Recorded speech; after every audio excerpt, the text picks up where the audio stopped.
প্রকৃতিতে হেমন্তের বিদায়ের সুর, নবান্নের উৎসব পেরিয়ে পুষের কুয়াশার চাদর মরিয়ে আগমনী বার্তা দিচ্ছে হিমেল হাওয়ার এই ঋতু।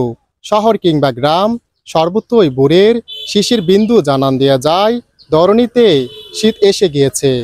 বাংলার প্রকৃতিতে নেমে এসেছে শীতের আগমনী বার্তা। সকাল সন্ধ্যায় শীতল হাওয়া আর কুয়াশার পরশ যেন জানান দিচ্ছে শীত এসে গেছে। এর সঙ্গে সঙ্গে গ্রামে গ্রামে শুরু হয়েছে পিঠা তৈরির নতুন দম।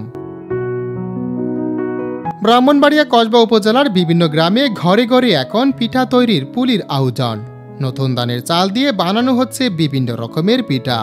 সন্ধ্যায় উঠোনে জ্বালানোর আগুন ঘিরে পরিবার পরিজন মিলে পিঠা খাওয়ার আনন্দেই মুখরিত হয়ে উঠছে গ্রামীণ জীবন।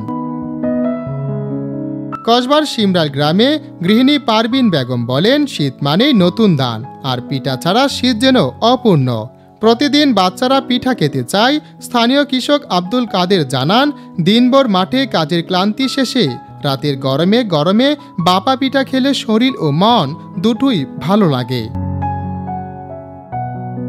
পিঠার জন্য বাজারের চাহিদা বেড়েছে চাল ও গুড়, নারিকেলের। স্থানীয় বাজারগুলোতে বিক্রেতারা বলছেন, শীত এলেই এসব জিনিসের বিক্রি দ্বিগুণ হয়ে যায়।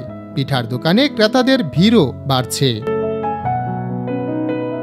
শীতের সকালে কুয়াশা ভেদ করে স্কুলমুখী শিশুদের হাতে থাকে গরম তেলি বা ভাপা পিঠা।